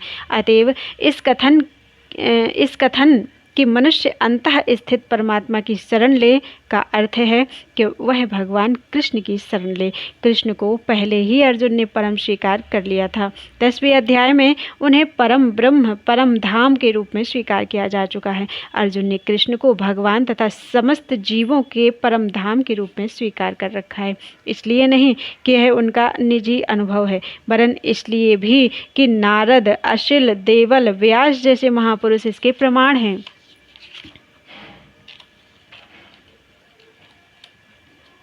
इति ते ज्ञानमाख्यातं गुह्याद् गुह्यतरं मया विमृश्यैतदशेषेण यथेच्छसि तथा कुरु। इस प्रकार मैंने तुम्हें गुह्यतर ज्ञान बतला दिया, इस पर पूरी तरह से मनन करो और तब जो चाहो सो करो। तात्पर्य, भगवान ने पहले ही अर्जुन को ब्रह्मभूत ज्ञान बतला दिया है। जो इस ब्रह्मभूत अवस्था में होता है वह प्रसन्न रहता है, ना तो वह शोक करता है, ना किसी वस्तु की कामना करता है। ऐसा गुह्य ज्ञान के कारण होता है। कृष्ण परमात्मा का ज्ञान भी प्रकट करते हैं, यह ब्रह्म ज्ञान भी है, लेकिन यह उससे श्रेष्ठ है। यहाँ पर यथेच्छसि तथा कुरु, जैसी इच्छा हो वैसा करो, यह सूचित करता है कि ईश्वर जीव की यत् किंचित स्वतंत्रता में हस्तक्षेप नहीं करता। भगवद गीता में भगवान ने सभी प्रकार से यह बतलाया है कि कोई अपनी जीवन दशा को किस प्रकार अच्छी बना सकता है। अर्जुन को उनका सर्वश्रेष्ठ उपदेश यह है कि हृदय में आसीन परमात्मा की शरणागत हुआ जाए। सही विवेक से मनुष्य को परमात्मा के अनुसार आदेशानुसार कर्म करने के लिए तैयार होना चाहिए। इससे मनुष्य निरंतर कृष्ण भावनामृत में स्थित हो सकेगा, जो मानव जीवन की सर्वोच्च सिद्धि है। अर्जुन को भगवान प्रत्यक्षतः युद्ध करने का आदेश दे रहे हैं। भगवत शरणागत होना जीवों के सर्वाधिक हित में है, इसमें परमेश्वर का कोई हित नहीं है। शरणागत होने के पूर्व जहाँ तक बुद्धि काम करे, मनुष्य को इस विषय पर मनन करने की छूट मिली है और भगवान के आदेश को स्वीकार करने की यही सर्वोत्तम विधि है। ऐसा आदेश कृष्ण के प्रामाणिक प्रतिनिधि स्वरूप गुरु के माध्यम से भी प्राप्त होता है। सर्वगुह्यतमं भूयः शृणु मे परमं वचः इष्टोऽसि मे दृढ़मिति ततो वक्ष्यामि ते हितम्। चूँकि तुम मेरे अत्यंत प्रिय मित्र हो, अतएव मैं तुम्हें अपना परम आदेश, जो सर्वाधिक गुह्य ज्ञान है, बता रहा हूँ। इसे अपने हित के लिए सुनो। तात्पर्य, अर्जुन को गुह्य ज्ञान अर्थात ब्रह्म ज्ञान तथा गुह्यतर ज्ञान अर्थात परमात्मा ज्ञान प्रदान करने के बाद भगवान अब उसे गुह्यतम ज्ञान प्रदान करने जा रहे हैं। यह है भगवान के शरणागत होने का ज्ञान। 9वें अध्याय के अंत में उन्होंने कहा था, मन मनाह अर्थात सदैव मेरा चिंतन करो, मुझ में मन वाला हो। उसी आदेश को यहाँ पर भगवद गीता के सार के रूप में जोर देने के लिए दोहराया जा रहा है। यह सार सामान्य जन की समझ में नहीं आता, लेकिन जो कृष्ण को सचमुच अत्यंत प्रिय है, कृष्ण का शुद्ध भक्त है, वह समझ लेता है। सारे वैदिक साहित्य में यह सर्वाधिक महत्वपूर्ण आदेश है। इस प्रसंग में जो कुछ कृष्ण कहते हैं वह ज्ञान का सर्वाधिक महत्वपूर्ण अंश है और इसका पालन न केवल अर्जुन द्वारा होना चाहिए अपितु समस्त जीवों द्वारा होना चाहिए। मन मना भव मद भक्तो मद्याजी माम नमस्कुरु मामे वैश्यसि सत्यम ते प्रतिजाने प्रियोषि में।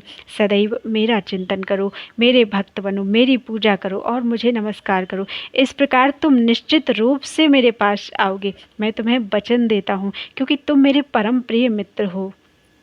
तात्पर्य, ज्ञान का गुह्यतम अंश है कि मनुष्य कृष्ण का शुद्ध भक्त बने, सदैव उन्हीं का चिंतन करे और उन्हीं के लिए कर्म करे। व्यावसायिक ध्यानी बनना ठीक नहीं है।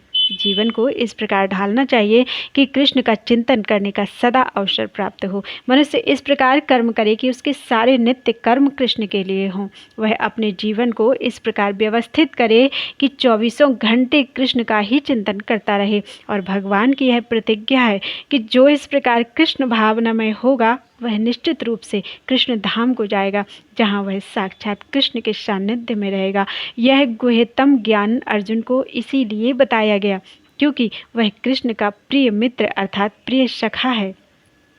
जो कोई भी अर्जुन के पथ का अनुसरण करता है वह कृष्ण का प्रिय सखा बनकर अर्जुन जैसी ही सिद्धि प्राप्त कर सकता है। ये शब्द इस बात पर बल देते हैं कि मनुष्य को अपना मन उस कृष्ण पर एकाग्र करना चाहिए जो दोनों हाथों से बंसी धारण किए, सुंदर मुख वाले तथा अपने बालों में मोर पंख धारण किए हुए सांवले बालक के रूप में है। कृष्ण का वर्णन ब्रह्म संहिता तथा अन्य ग्रंथों में पाया जाता है।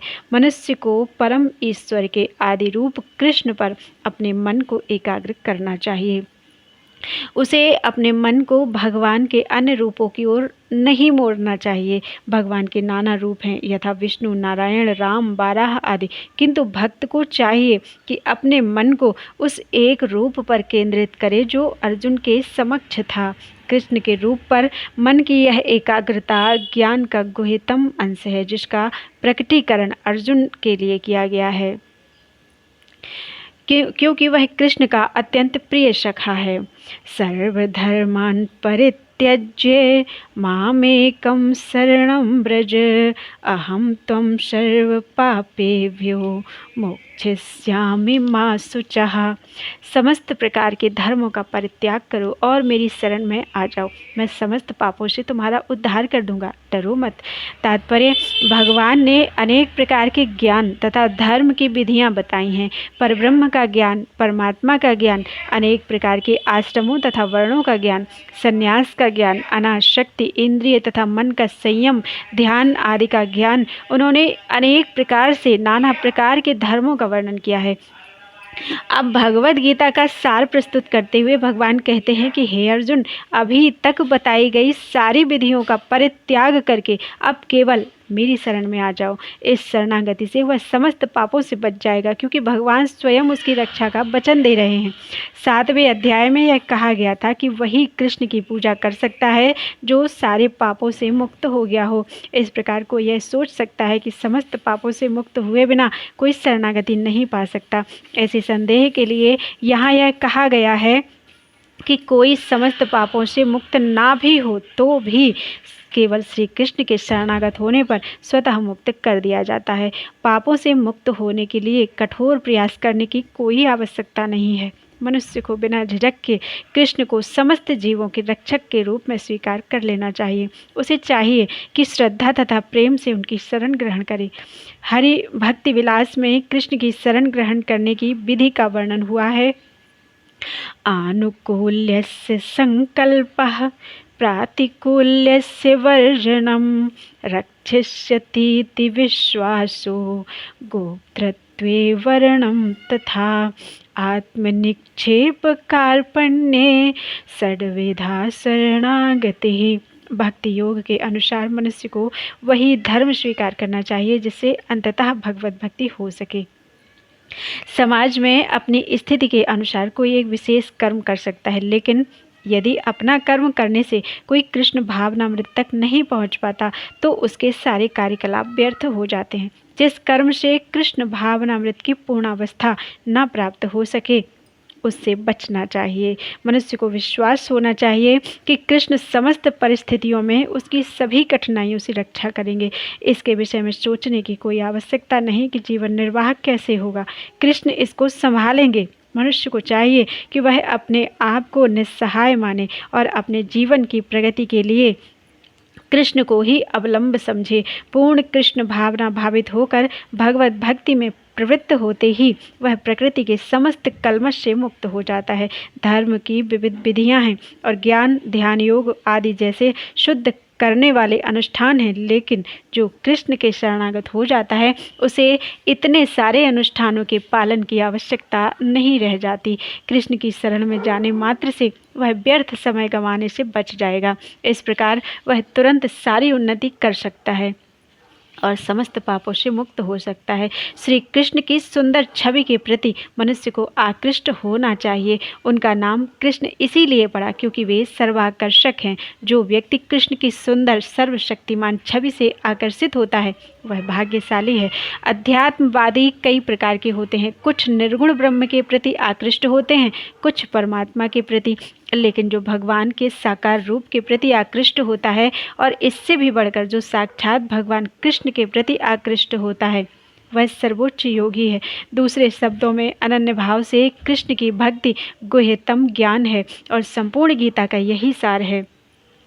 कर्मयोगी, दार्शनिक योगी तथा भक्त सभी अध्यात्मवादी कहलाते हैं, लेकिन इनमें से शुद्ध भक्ति ही सर्वश्रेष्ठ है। यहाँ पर माँ सुचह अर्थात मत डरो, मत झिझको, मत चिंता करो विशिष्ट शब्दों का प्रयोग अत्यंत सार्थक है। मनुष्य को यह चिंता होती है कि वह किस प्रकार सारे धर्मों को त्यागे और एकमात्र कृष्ण की शरण में जाए, लेकिन ऐसी चिंता व्यर्थ है।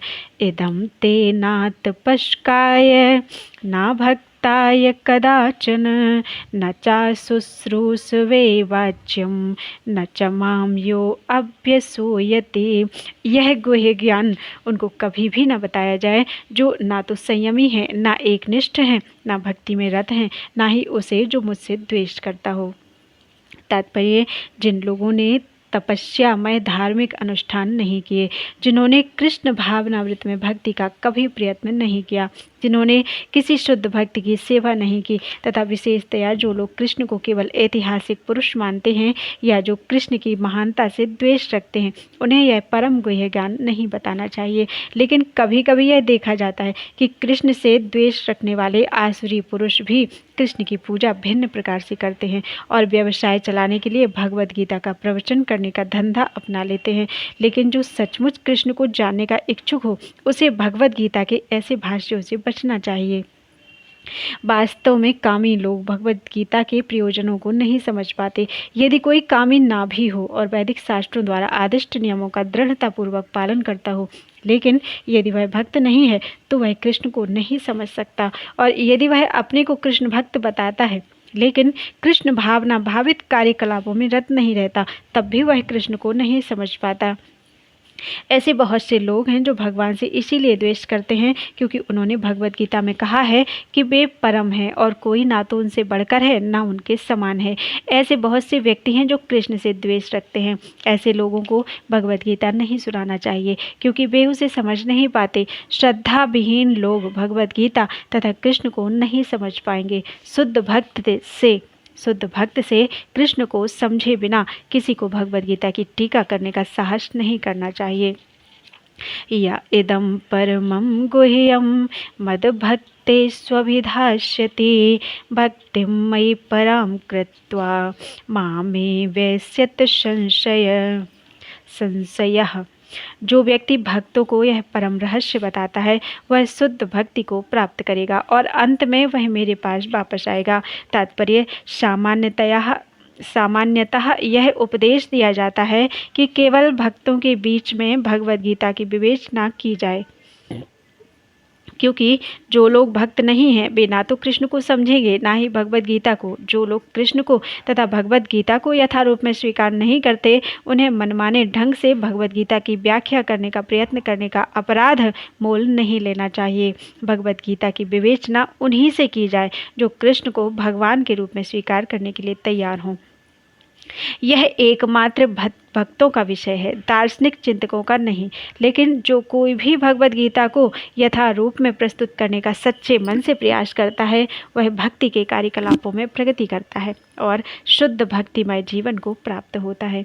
ऐसी शुद्ध भक्ति के फलस्वरूप उसका भगवद धाम जाना ध्रुव है, उसका भगवद धाम जाना अटल है। न च तस्मान् मनुष्येषु कश्चिन् मे प्रियकृत्तमः भविता न च मे तस्मात् अन्यः प्रियतरो भुवि। इस संसार में उसकी अपेक्षा कोई अन्य सेवक ना तो मुझे अधिक प्रिय है और ना कभी होगा। अध्येष्यते च य इमं धर्म्यं संवादमावयोः ज्ञानयज्ञेन तेनाहम् इष्टः स्यामिति मे मतिः। और मैं घोषित करता हूँ, जो हमारे इस पवित्र संवाद का अध्ययन करता है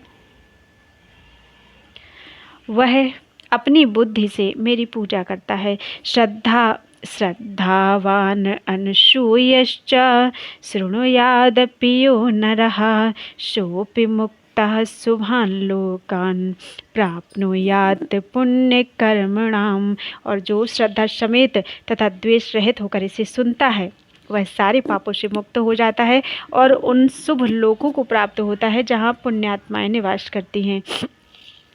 तात्पर्य, इस अध्याय के 67वें श्लोक में भगवान ने स्पष्टतः मना किया है कि जो लोग उनसे द्वेष रखते हैं उन्हें गीता ना सुनाई जाए। भगवत गीता केवल भक्तों के लिए है, लेकिन ऐसा होता है कि कभी कभी भगवत भक्त आम कक्षा में प्रवचन करता है और उस कक्षा में सारे छात्रों के भक्त होने की अपेक्षा नहीं की जाती। तो फिर ऐसे लोग खुली कक्षा क्यों चलाते हैं? यहाँ यह बताया गया है कि प्रत्येक व्यक्ति भक्त नहीं होता, फिर भी बहुत से ऐसे लोग हैं जो कृष्ण से द्वेष नहीं रखते, उन्हें कृष्ण पर परमेश्वर रूप में श्रद्धा रहती है। यदि ऐसे लोग भगवान के बारे में किसी प्रामाणिक भक्त से सुनते हैं तो वे अपने सभी पापों से तुरंत मुक्त हो जाते हैं और ऐसे लोग को प्राप्त होते हैं जहाँ पुण्यात्माएं वास करती हैं।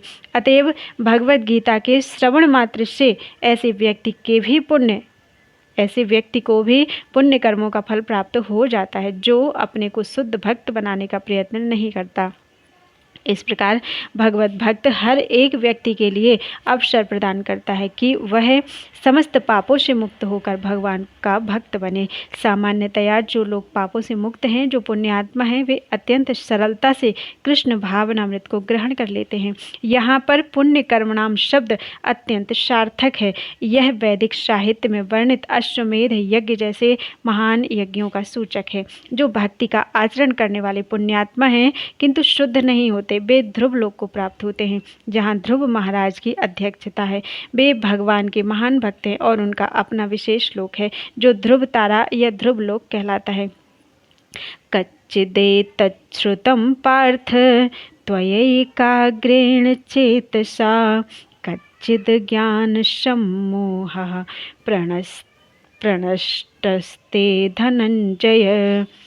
हे प्रथापुत्र, हे धनंजय, क्या तुमने इसे अर्थात इस शास्त्र को एकाग्र चित्त होकर सुना है और क्या अब तुम्हारा अज्ञान तथा मोह दूर हो गया है? तात्पर्य, भगवान अर्जुन के गुरु का काम कर रहे थे, अतएव यह उनका धर्म था कि अर्जुन से पूछते कि उसने पूरी भगवत गीता सही ढंग से समझ ली है या नहीं। यदि नहीं समझी है तो भगवान उसे फिर से किसी अंश विशेष या पूरी भगवत गीता बताने को तैयार हैं। वस्तुतः जो भी व्यक्ति कृष्ण जैसे प्रामाणिक गुरु या उनके प्रतिनिधि से भगवत गीता को सुनता है उसका सारा अज्ञान दूर हो जाता है। भगवत गीता कोई सामान्य ग्रंथ नहीं जिसे किसी कवि या उपन्यासकार ने लिखा हो। इसे साक्षात भगवान ने कहा है। जो भाग्यशाली व्यक्ति इन उपदेशों को कृष्ण से या उनके किसी प्रामाणिक आध्यात्मिक प्रतिनिधि से सुनता है वह अवश्य ही मुक्त पुरुष बनकर अज्ञान के अंधकार को पार कर लेता है। अर्जुन उवाच नष्टो मोहा स्मृतिर्लब्धा त्वत्प्रसादान्मयाच्युत स्थितोऽस्मि गतसन्देहा करिष्ये वचनं तव। अर्जुन ने कहा, हे कृष्ण, हे अच्युत, अब मेरा मोह दूर हो गया। आपके अनुग्रह से मुझे मेरी स्मरण शक्ति वापस मिल गई। अब मैं संशय रहित तथा दृढ़ हूँ और आपके आदेशानुसार कर्म करने के लिए उद्यत हूँ। तात्पर्य, जीव जिसका प्रतिनिधित्व अर्जुन कर रहा है उसका स्वरूप यह है कि वह परमेश्वर के आदेशानुसार कर्म करे।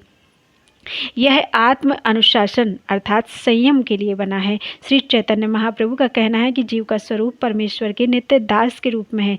इस नियम को भूल जाने के कारण जीव प्रकृति द्वारा बद्ध हो जाता है, लेकिन परमेश्वर की सेवा करने से वह ईश्वर का मुक्त दास बनता है। जीव का स्वरूप सेवक के रूप में है। उसे माया या परमेश्वर में से किसी एक की सेवा करनी होती है। यदि वह परमेश्वर की सेवा करता है तो वह अपनी सामान्य स्थिति में रहता है, लेकिन यदि वह बाह्य शक्ति यानी माया की सेवा करना पसंद करता है तो वह निश्चित रूप से बंधन में पड़ जाता है। इस भौतिक जगत में जीव मोहवश सेवा कर रहा है। वह काम तथा इच्छाओं से बंधा हुआ है, फिर भी वह अपने को जगत का स्वामी मानता है। यही मोह कहलाता है। मुक्त होने पर पुरुष का मोह दूर हो जाता है और वह स्वेच्छा से भगवान की इच्छा अनुसार कर्म करने के लिए परमेश्वर की शरण ग्रहण करता है।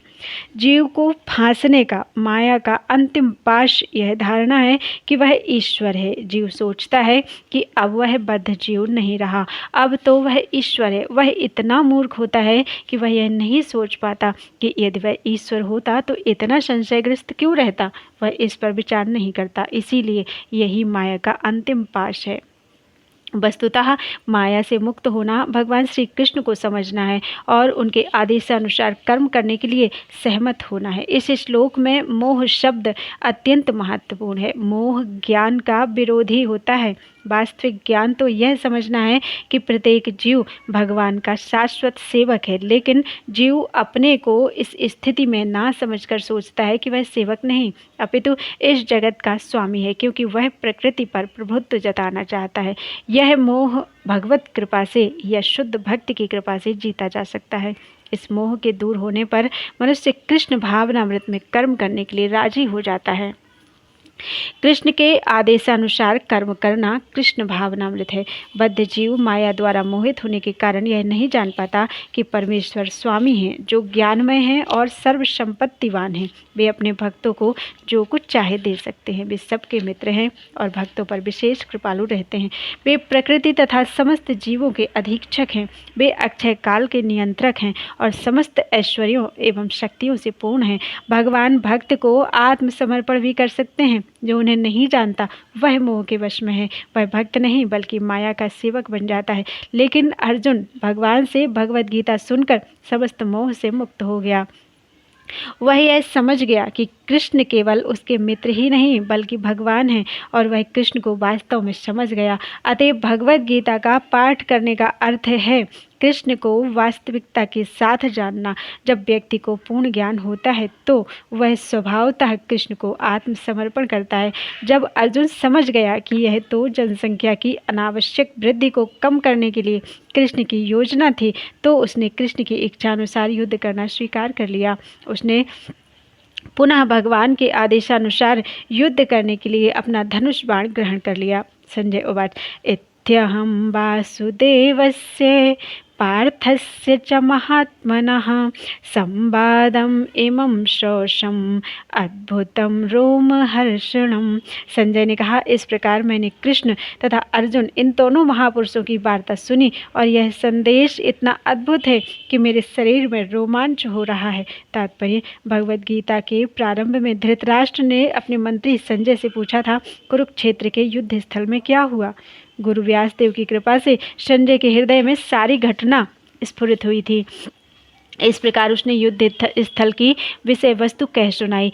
यह वार्ता आश्चर्यप्रद थी, क्योंकि इसके पूर्व दो महापुरुषों के बीच ऐसी महत्वपूर्ण वार्ता कभी नहीं हुई थी और ना भविष्य में पुनः होगी। यह वार्ता इसलिए आश्चर्यप्रद थी क्योंकि भगवान भी अपने तथा अपनी शक्तियों के विषय में जीवात्मा अर्जुन से वर्णन कर रहे थे, जो परम भगवत भक्त था। यदि हम कृष्ण को समझने के लिए अर्जुन का अनुसरण करें तो हमारा जीवन सुखी तथा सफल हो जाए। संजय ने इसका अनुभव किया और जैसे जैसे उसकी समझ में आता गया उसने यह वार्ता धृतराष्ट्र से कह सुनाई। अब यह निष्कर्ष निकला कि जहाँ जहाँ कृष्ण तथा अर्जुन हैं वहीं वहीं विजय होती है। व्यास प्रसादात् श्रुतवान् एतद् गुह्यम् अहं परम योगम योगेश्वरात् कृष्णात् साक्षात् कथयतः स्वयं। व्यास जी की कृपा से मैंने ये परम गुह्य बातें साक्षात योगेश्वर कृष्ण के मुख से अर्जुन के प्रति कही जाती हुई सुनी। तात्पर्य, व्यास जी संजय के गुरु थे और संजय स्वीकार करते हैं कि व्यास जी की कृपा से ही वे भगवान को समझ सके। इसका अर्थ यह हुआ कि गुरु के माध्यम से ही कृष्ण को समझना चाहिए, प्रत्यक्ष रूप से नहीं। गुरु स्वच्छ माध्यम है, यद्यपि अनुभव फिर भी प्रत्यक्ष ही होता है। गुरु परंपरा का यही रहस्य है। जब गुरु प्रामाणिक हो तो भगवद गीता का प्रत्यक्ष श्रवण किया जा सकता है। जैसा अर्जुन ने किया। संसार भर में अनेक योगी हैं, लेकिन कृष्ण योगेश्वर हैं। उन्होंने भगवद गीता में स्पष्ट उपदेश दिया है, मेरी शरण में आओ। जो ऐसा करता है वह सर्वोच्च योगी है। 6ठे अध्याय के अंतिम श्लोक में इसकी पुष्टि हुई है। योगी नाम अपि सर्वेशाम। नारद कृष्ण के शिष्य हैं और व्यास जी के गुरु, अतएव व्यास अर्जुन के ही समान प्रामाणिक हैं, क्योंकि वे गुरु परंपरा में आते हैं। और संजय व्यास जी के शिष्य हैं, अतः व्यास जी की कृपा से संजय की इंद्रियां विमल हो सकी और वे कृष्ण का साक्षात दर्शन कर सके तथा उनकी वार्ता सुन सके। जो व्यक्ति कृष्ण का प्रत्यक्ष श्रवण करता है वह इस गुह्य ज्ञान को समझ सकता है। यदि वह गुरु परंपरा में नहीं होता तो वह कृष्ण की वार्ता नहीं सुन सकता, अतएव उसका ज्ञान सदैव अधूरा रहता है। विशेषतया जहाँ तक भगवद गीता समझने का प्रश्न है, भगवद गीता में योग की समस्त पद्धतियों का, कर्म योग, ज्ञान योग तथा भक्ति योग का वर्णन हुआ है। श्री कृष्ण इन समस्त योगों के स्वामी हैं, लेकिन यह समझ लेना चाहिए कि जिस तरह अर्जुन कृष्ण को प्रत्यक्षतः समझ सकने के लिए भाग्यशाली था, उसी तरह व्यासदेव जी की कृपा से संजय भी कृष्ण को साक्षात सुनने में समर्थ हो सका। वस्तुतः कृष्ण से प्रत्यक्षता सुनने और व्यास जी जैसे गुरु के माध्यम से प्रत्यक्षता सुनने में कोई अंतर नहीं है। गुरु भी व्यासदेव जी का ही प्रतिनिधि होता है। अतएव वैदिक पद्धति के अनुसार अपने गुरु के जन्म दिवस पर शिष्यगण व्यास पूजा नामक उत्सव रचाते हैं। राजन् संस्मृत्य संवादम् इमम् अद्भुतं केशवार्जुनयोः पुण्यम हृष्यामि च मुहुर्मुहुः। हे राजन, जब मैं कृष्ण तथा अर्जुन के मध्य हुई इस आश्चर्यजनक तथा पवित्र वार्ता का बारंबार स्मरण करता हूँ तो प्रति क्षण आह्लाद से गदगद हो उठता हूँ। तात्पर्य, भगवद गीता का ज्ञान इतना दिव्य है कि जो भी अर्जुन तथा कृष्ण के संवाद को जान लेता है वह पुण्यात्मा बन जाता है और इस वार्तालाप को भूल नहीं सकता। आध्यात्मिक जीवन की यह दिव्य स्थिति है। दूसरे शब्दों में, जब कोई गीता को सही स्रोत से अर्थात प्रत्यक्षतः कृष्ण से सुनता है तो उसे पूर्ण कृष्ण भावनामृत प्राप्त होता है। कृष्ण भावनामृत का फल यह होता है कि वह अत्यधिक प्रबुद्ध हो उठता है और जीवन का भोग आनंद सहित कुछ काल तक नहीं अपितु प्रत्येक क्षण करता है। तच्च संस्मृत्य रूपम अति अद्भुतम हरे विस्मयो में महान राजन हृष्यामि च पुनः पुनः। हे राजन, भगवान कृष्ण के अद्भुत रूप का स्मरण करते ही मैं अधिकाधिक आश्चर्यचकित होता हूँ और पुनः पुनः हर्षित होता हूँ। तात्पर्य, ऐसा प्रतीत होता है कि व्यास जी की कृपा से संजय ने भी अर्जुन को दिखाए गए कृष्ण के विराट रूप को देखा था। निसंदेह यह कहा जाता है कि इसके पूर्व भगवान कृष्ण ने कभी ऐसा रूप प्रकट नहीं किया था।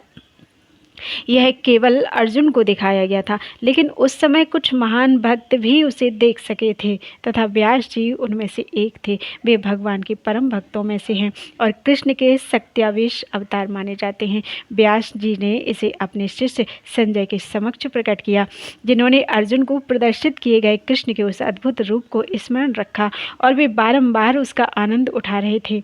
यत्र योगेश्वरः कृष्णो यत्र पार्थो धनुर्धरः तत्र श्रीर्विजयो भूतिर्ध्रुवा नीतिर्मतिर्मम।